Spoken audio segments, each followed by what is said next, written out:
what I scheduled, so we're here. And so we don't have a microphone, so we're gonna have to talk loud. So just, to keep that in mind. Welcome to Empowered Seniors Columbus. I know everybody here, which always makes me happy. And today we've got a great panel with us, and our topic is going to be healthcare and in-home personal care at home. So I know that as the population ages, our healthcare becomes more and more important to us, and it changes, our health changes, our needs change, and sometimes we get to a point where we really aren't going to be able to do things ourselves, and we're going to need some help. And so basically this seminar is meant to kind of open up that discussion and talk to the experts who provide in-home healthcare services, and you're welcome to raise your hands if you have questions during the presentation. Basically, we're gonna debunk several myths about in-home healthcare with the panel today. So I just wanna welcome everybody and thank you for coming. And of course, you guys know my favorite quote, age is merely the number of years that the world has been enjoying you. Embrace each moment and empower yourself to live life to the fullest. And that's really the impetus behind the seminar series. And I just found it to be very important.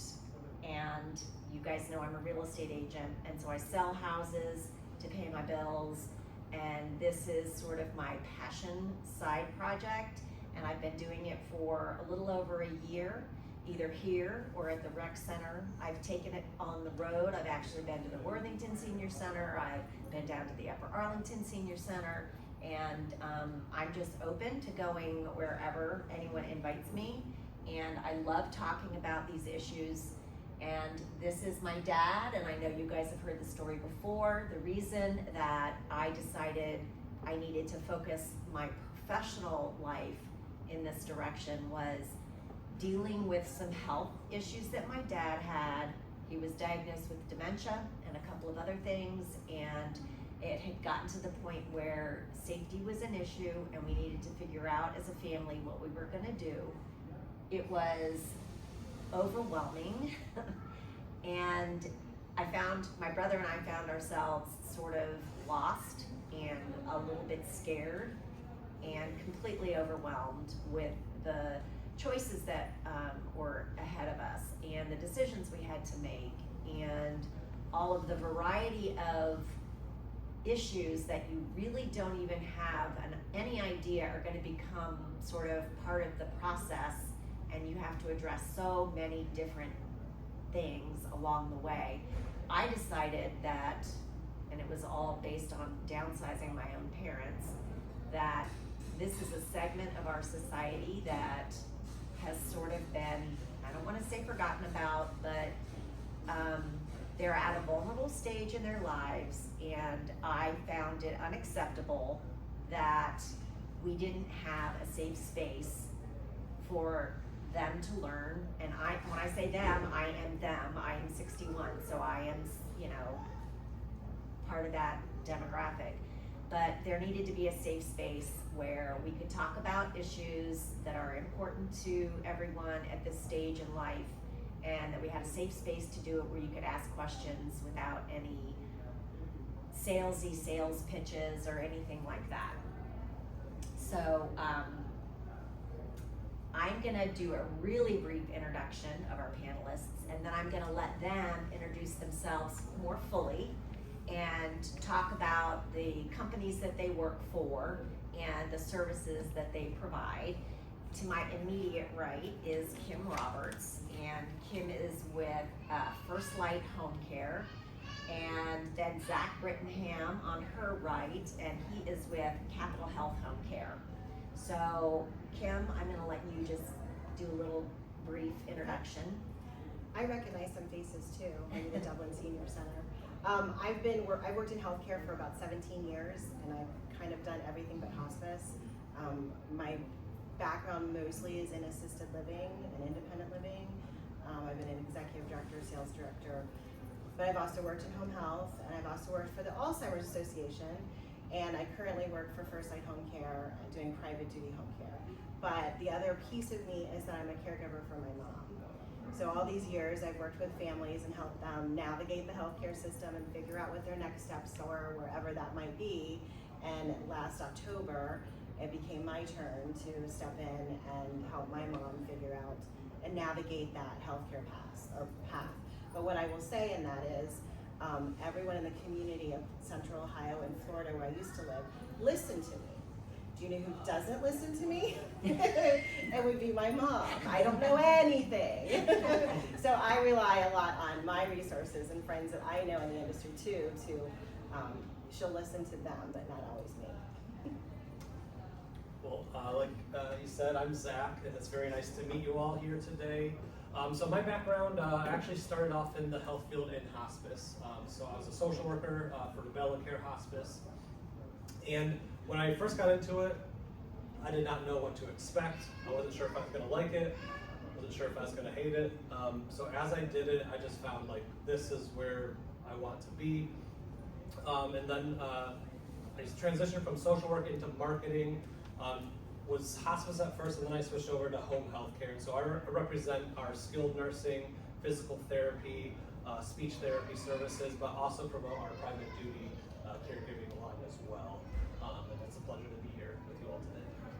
And can you guys just do a really brief, define each segment a little bit more clearly, what skilled versus, companion care, and, kind of just explain the different Why don't you go ahead services. and Yeah. service I'll lines? start with skilled then. So our skilled care, one of the main differences is everyone that's in skilled has gone to college probably for a degree outside of our nursing assistants who also get training to be a nursing assistant. So we have our skilled nursing, we have physical therapy, they're the ones that are helping with the joints and flexibility and strengthening someone after going home from a nursing home or a hospital, or after we get an order from a doctor to provide services. And then we have our occupational therapy, which is helping you with those daily activities to get you ready so you can, on your own, get yourself dressed, get yourself bathed, those kinds of things. So that's kind of our skilled side. And then if you want to share kind of private duty, we also provide that, but it sounds like you. Yeah, so also our specialize. company has private duty caregivers, and so we can help with things as simple as taking out your garbage, running errands, doing grocery shopping, to personal care needs such as helping you get dressed, showers, companionship. A lot of times we have clients that it might be a couple and one person has dementia, and so they want a companion to sit and either sit and do activities, or sometimes it's just to be there as an extra set of eyes so that the caregiver can get a break or go to the hair salon or go shopping or get some respite care.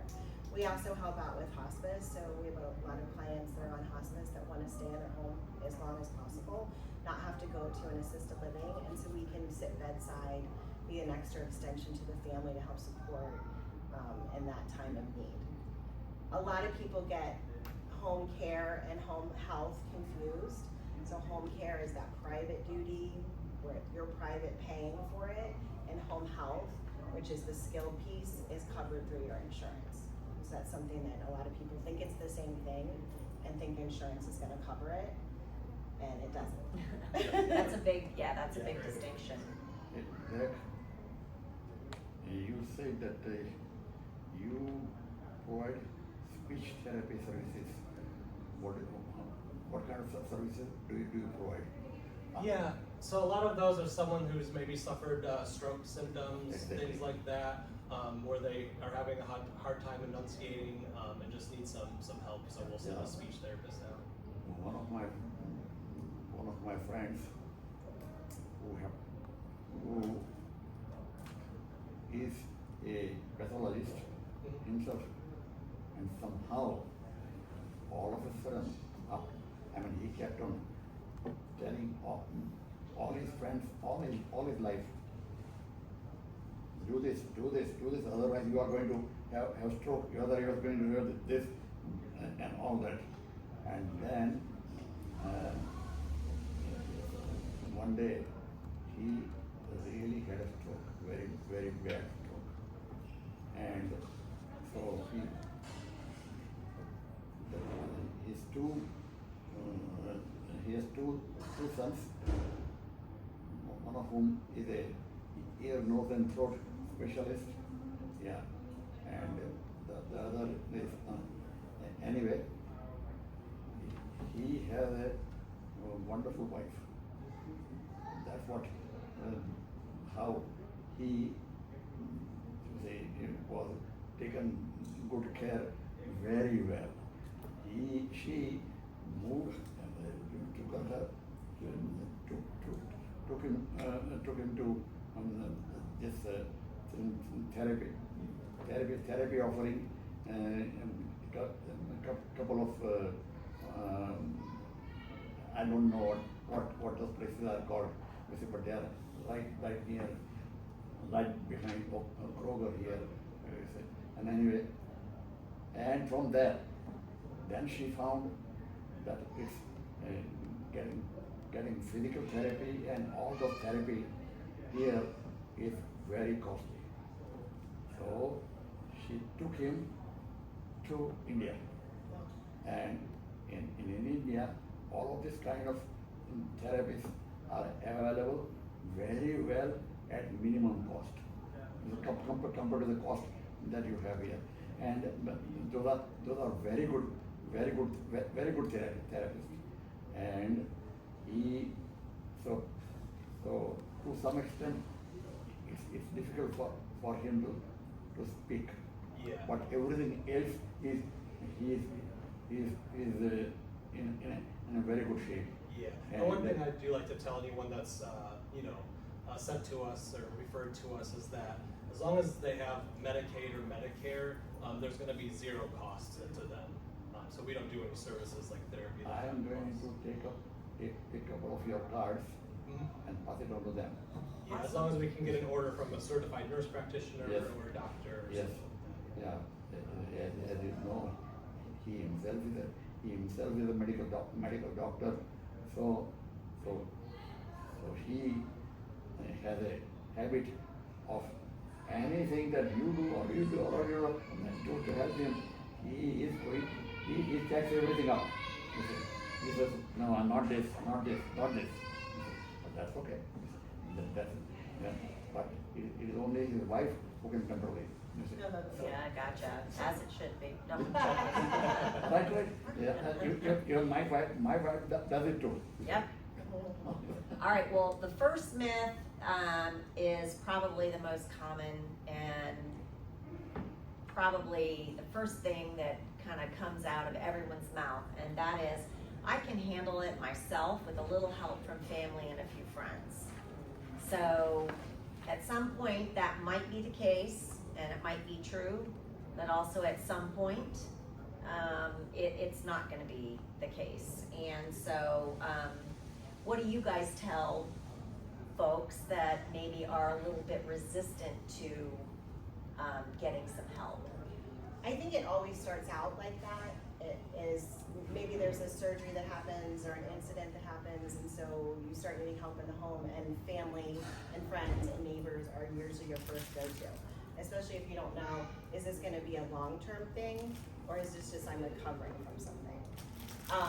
And so I can specifically put a name to this person. His name is Pappy, and he's my boyfriend's dad. And he's living independently, was working up until 81 years old when he had a surgery, had to come home from surgery on dialysis. So his whole entire life changed, his world changed, and he's really having a hard time accepting that he needs help. And so I've just been encouraging him that, all of the things that you're doing, like your laundry, bringing the groceries in from the car, because he wants to still go to the grocery store. We all want to pick out our own food, right? I don't want someone to go pick it out for me.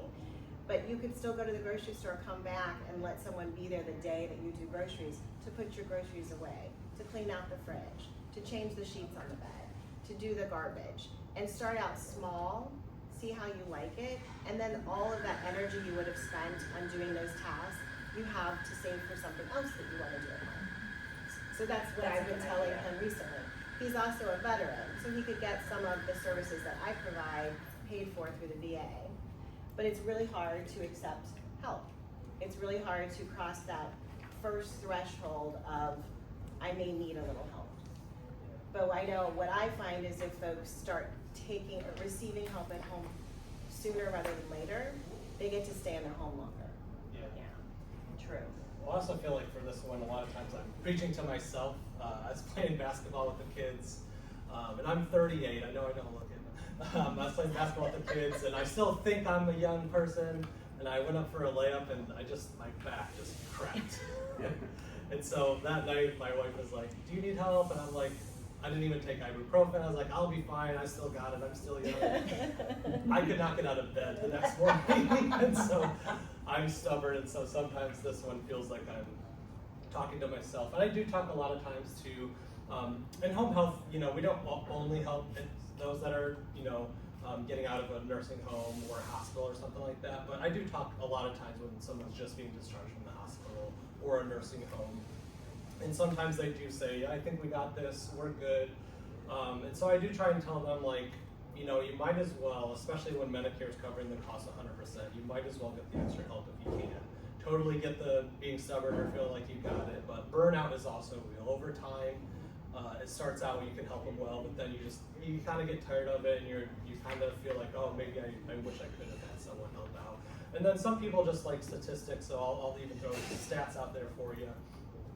Someone getting out of the hospital, your readmission rate without using a home care or some type of help is 13.9%.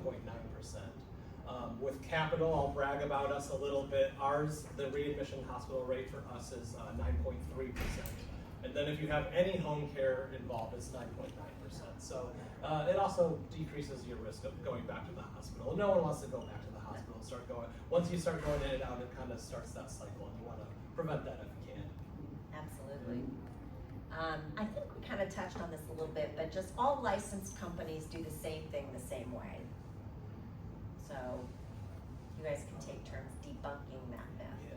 Yeah. Since I'll let you go ahead and start. Okay, we take turns. More licenses than we do. So, I mean, part of my job, I feel like, is, and I'm obviously very biased towards Capital, is differentiating our services from everybody else. Because in Columbus, honestly, you have hundreds of options. And those are different, and a lot of those come down to the culture of the organization, how much that agency is really trying to get 5 stars on the Medicare app or the Medicare website. And a lot of it has to do with staffing and the size of the agency as well. Smaller agency, one of their pros is that they're going to be able to have a more hands-on approach, make it more personal. A larger agency, one of the pros for them may be they can take any insurance in any situation because they have enough staff to take a bad paying insurance or staff something that needs nursing 5 times a week, whereas a small place like ourselves, we can only staff usually 3 to 4 times a week for nursing. And what I'm doing is I'm always trying to be the best to work with. So all of our discharge places, the hospitals and nursing homes that I work with, I want to be the quickest to communicate. I want to make it the easiest for them, and I want to have the best communication with families. So not all home health is built the same. So it's important to take some of those things into consideration. Yeah, I would agree. I always encourage folks to talk to friends, neighbors, people from church that have used a skilled company, if you're using skilled care, or if you're using private duty. And word of mouth referrals are awesome. I would say if it was a word of mouth referral from 5 years ago, in healthcare there's a lot of turnover and a lot of change, so you may want to talk with someone who had therapy last month or 6 months ago versus a year or 5 years ago. That's good advice. Yeah. I have I've had people that have gotten referrals to companies. What is the turnaround for when you have to get out there to see a patient? So we always say 48 hours or Okay. less. And so I've known companies that are taking referrals and they can't get anyone out there for a week. That is so unproductive and not good for you if you're coming out of a hospital or out of a rehab to be at home with no help for a week. Yeah. They should be in there as soon as possible to start your continue the therapy and continue the care from your hospital or clinical stay. And adding that, a lot of agencies, won't say anything to you because they want to keep you as business, and they know they can't start for a week, so they'll say, hey, we're going to start in a week, and hope that you're fine with it. But you should really be starting within 2 days, I would say, just to make sure that someone's in there has eyes on whoever it is that's referred to them. So I would agree. I am required to use the company recommended by my doctor or nurse. Sorry. Did you want to say something? PTSD with that one. Because doctors, and I don't mean to take over, but just hearing it for myself, with doctors and nurses, they do their own research, they do have connections and relationships that they make, but like you just referenced, things can change within a couple of years or even a year or so, that doing your own research or at least exploring options can definitely help them with the decision making. I would say that years and years ago, I used to have to call on Mary Lynn, I think, and there's a hospital out there, and so all the doctors refer to their own hospital group. Why do you think they do that? There's probably a kickback someplace. I know that that's like, you're not allowed to talk about that, but I think you need to be referring to companies that you know are taking care of your clients well, not just because you're attached to the name that's on your hospital. That's a big thing for me. I always also give people usually 2 choices, like these are my preferred providers, because that gives you the opportunity to make those phone calls. Who answers the phone first? Did you have really great rapport? What was that first impression like? How quickly can they come out and do an assessment? All of those things could help with your decision making and if that's the right service for you. The other thing is, and people I think are afraid, if you have a company that comes out and you just kind of know right off the bat, they didn't show up on time, they told me they were sending Sally and Andrea showed up, they can't be here for another 3 days to start therapy, you can fire a company and get another company. And a lot of people are afraid to do that. You want to be advocates for yourself as well as for anyone that you're supporting. That's what's important. That company, you'll get over it. Yeah, you said it mostly perfectly. The only thing I'll add is we operate on patient choice. If you ever feel pressured by a discharge planner or a doctor to use a certain company, it's always your choice that we use. And it's obviously going to affect you the most. You can look at the Google reviews or the star ratings and all that kind of thing on your own. So, Choose what's best for you. Skilled Care is on Medicare.gov, right? Yes, yes. So Medicare.gov, you can go on that website, and if you're in a hospital and the social worker, I'm getting ahead of us. If you're in the hospital and the social worker's like, you're being discharged, and here's where you're going. First of all, you have choice. You don't have to go exactly where they say you're going. But go to Medicare.gov and look and see what the ratings are. There's another perfect time to start asking questions to your friends, family, neighbor of where they have had good outcomes.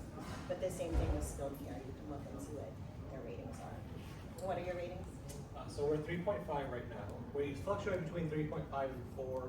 Average is about a 3. So we're always striving to get better. Are they still behind from COVID?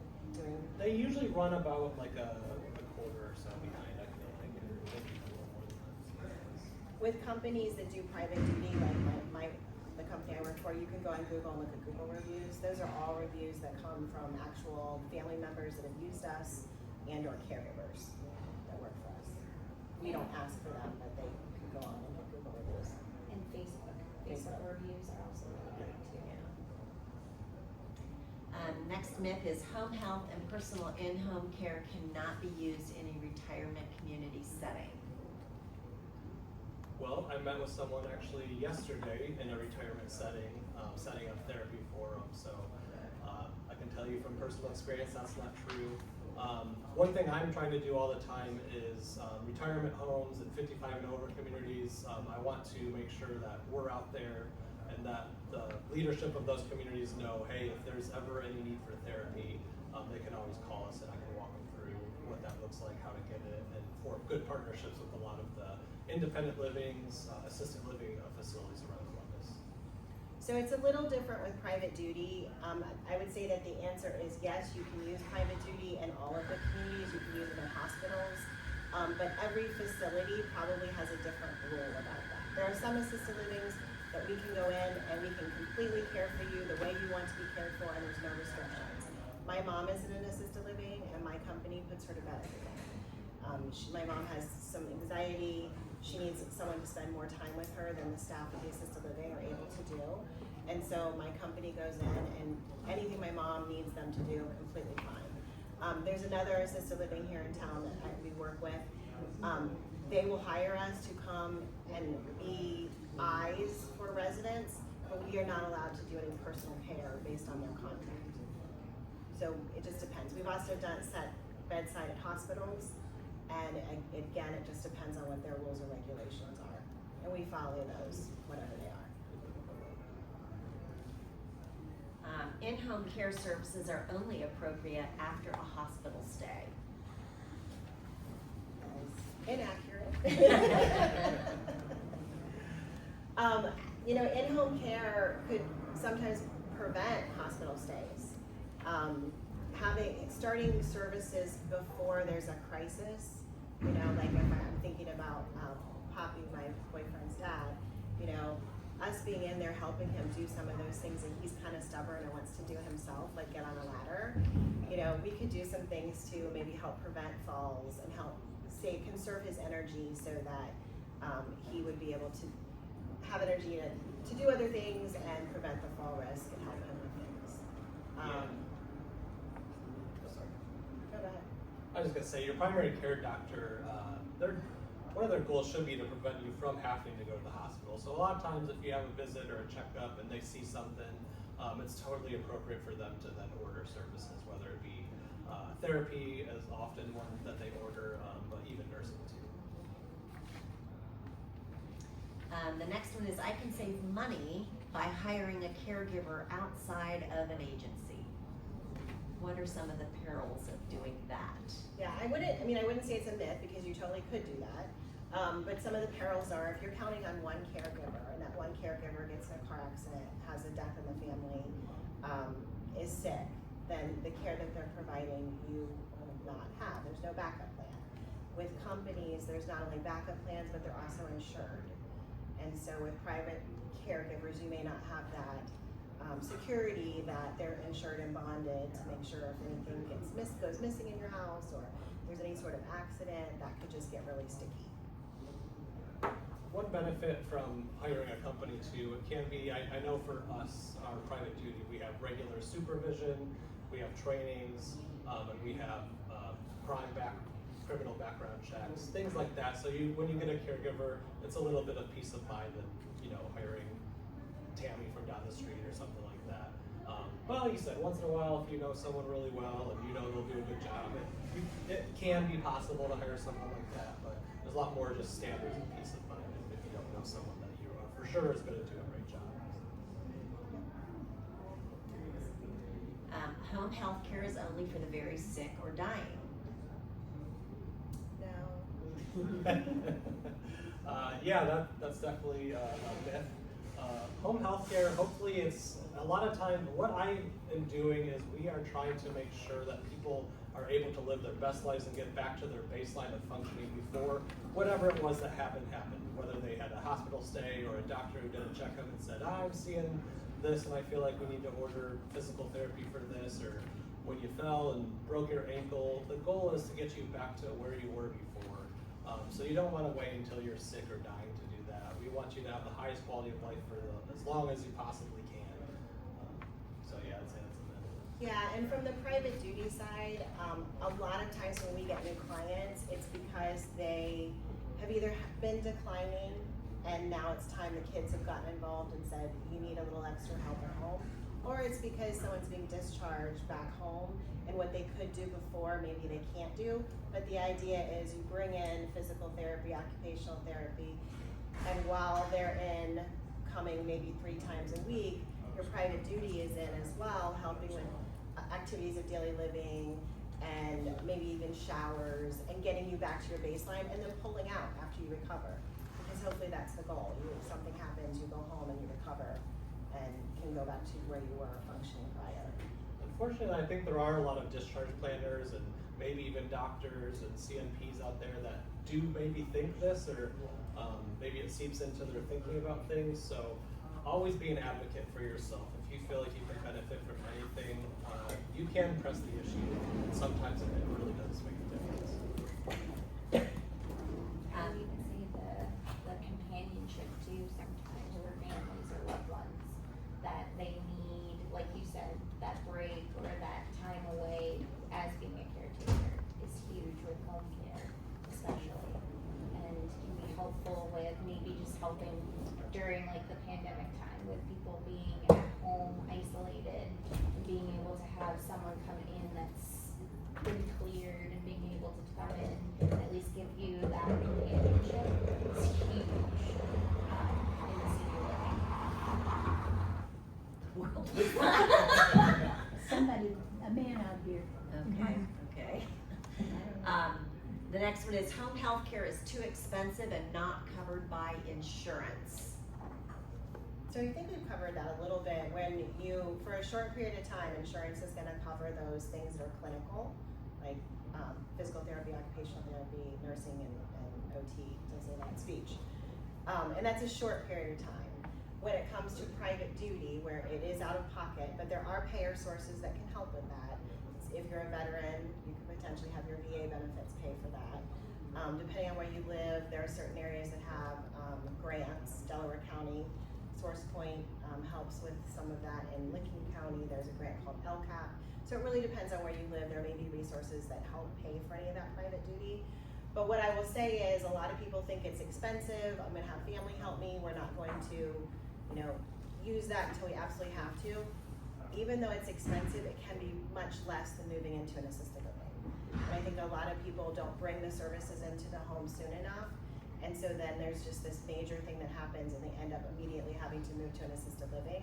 Where had home care come in sooner, probably could have kept you home longer, if not forever, just depending on what your resources are to pay for it. And I'll add, this might be helpful just to know about insurances. So anytime we get a referral, it is covered by Medicare and Medicaid. And we basically take all forms of Medicare. What I will say about insurance is that there are different insurances that are easier to work with and some that or I'll just say it this way, there are some insurances that approve you for a lot more than other insurances will. So one of the insurances that we work with that we have a real hard time getting them to approve for as much therapy as we want to do, because what we do is we go into a home, we assess them, we create some goals, and then we tell the insurance company, hey, this is what we would like to do. Now, United Healthcare and Humana sometimes will be difficult with us. So those are two insurances, but sometimes they also are very good to work with. They agree with us right away and they say, yep, that sounds great. They approve us for a certain amount of visits. Traditional Medicare, Medical, Aetna, and Anthem are great insurances that we work with. They typically don't ask too many questions unless we have really bad notes, and they should ask us some questions. But they typically approve the visits that we requested on all of those things. So just something to keep in mind for as you're thinking about what insurances to use and things like that. There is some difference between what they'll pay and what they'll approve, things like that. That's a good tip. Home health care providers aren't as skilled as hospital staff. Well, I think more than likely they probably have worked in both places at one point or another. Do you want to answer? Yeah, I think the only difference really it should be because they both went to the same types of colleges, both received the same types of training. Yeah. Just a preference on what that nurse kind of wants their work environment to be. Some nurses, they like to go to a facility and work out of that facility and then go home, work a 9 to 5 or middle of the night, whatever it is that they like to do. And for ours, we have nurses that they, for whatever reason, they like to travel around and go into different homes and do it that way. Maybe they don't like to, maybe they're like me, I couldn't work in an office. I would get too bored and I would drive myself crazy and probably my coworkers crazy. So I like this job where I'm driving around to different homes and different facilities. So there's nurses like that. But in terms of their skill and the quality of care, I don't think there's too big of a difference. It's just kind of the nurse preference. Home care is all the same. It's basically just babysitting.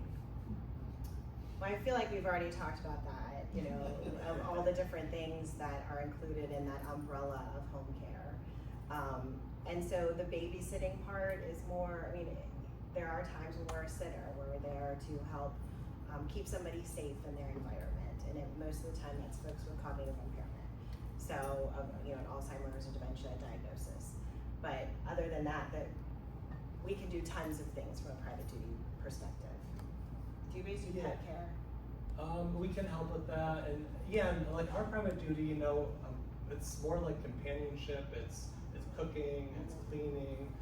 It's rarely ever they're just sitting around with nothing to do, so we wouldn't at all call it babysitting. Yes. Yeah. And then from the skilled side, where skilled nursing, home health aid, and any therapy, the goal is always improvement of either your wound, your daily life functioning, helping to strengthen your muscles, your flexibility, or if you have a joint, you know, you just had shoulder surgery or knee surgery, it's always with the intent to build that up. So there's always a lot more than babysitting that goes into it. Those were all the myths that I had for our panel to discuss. Are there any questions for them, or any? Have any of you had rehab in your home, like a skilled company come in to do rehab, or, I have with my mother, not with my Okay. yeah. and how was that experience? It was hard. People, we had different staff every day. Yeah. We never got to know them, Oh, okay. or they didn't get things down. We very seldom had the same people for longer than a month.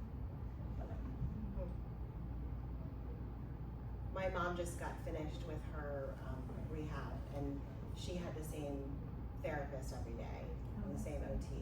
I really, and how long ago was that? It was about 4 or 5 years ago. I recently haven't compared that usually, I think when folks get assigned a therapist, they're usually getting the same ones, at least with the companies that I've worked with, because they are assigned to different territories. So if they're in Dublin, they're going to all the clients in Dublin. Did the company give you a reason as to why? A lot of times if you ask, they can, especially if you ask about it, they'll And we try to had a work good with you. experience. Somebody was always there, which was great. Yeah. That was our biggest concern. We just didn't. Yeah. And then they would leave, just turnover. I think the company that, I can't remember the name now, Okay. but I was gonna ask later, I know just they as were careful. sending, I know they were sending people further than they wanted to go because they were short staffed. Oh, okay. And they were making them do heavier lifting and some things that, Well, that was also COVID Yeah. era too. Yeah, that's which, right. Oh, maybe. Yeah, that Yeah, COVID might was have had a a hot big mess for deal, everyone. yeah. My mom lives in independent living in a senior community, and she has a physical therapist that comes to her apartment, and it's always Megan, and, you know, it's always very regular, and, you know, it's great, you know, for her. Yeah, if so. it was during COVID, we can't even compare. Yeah, that's you not know, like I fair. said, we always felt comfortable with the kid. Yeah. It always felt good to us to have someone there. That was the only Right. thing. And everything else was great. But it is nice to have that connection if you can. Yeah. Yeah. We're like, do they know this? Do they know that? So then we just started leaving notes everywhere. Okay. I have 2 questions. First one for home health.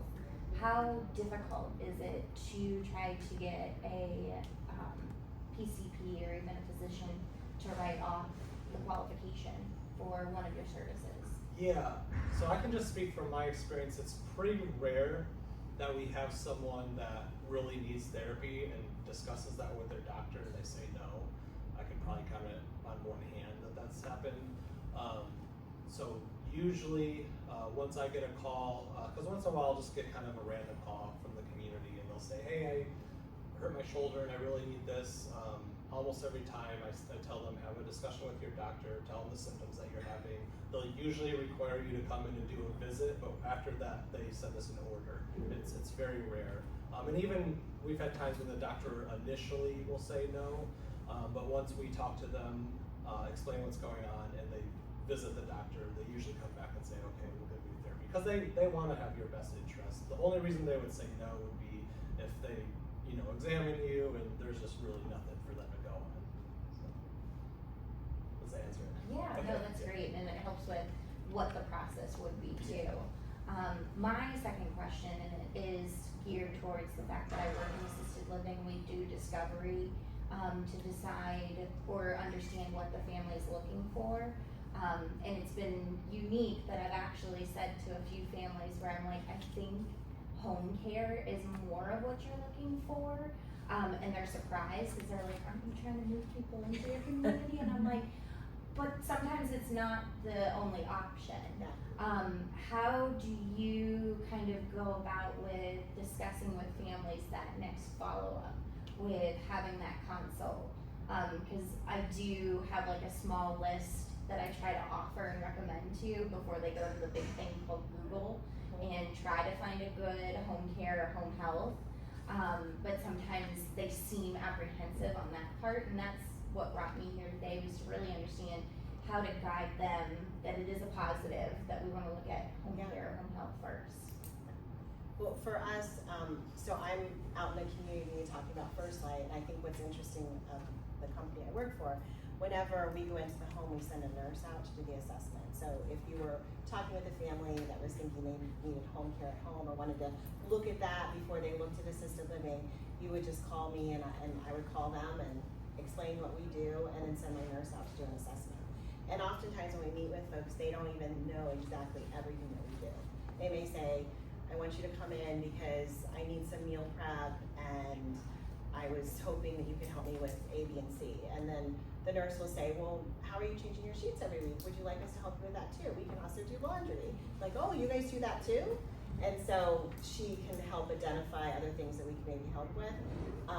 My nurse also looks at the house, looks at, oh, this is the vet. I'm sorry. I'm so sorry. My dog's having surgery.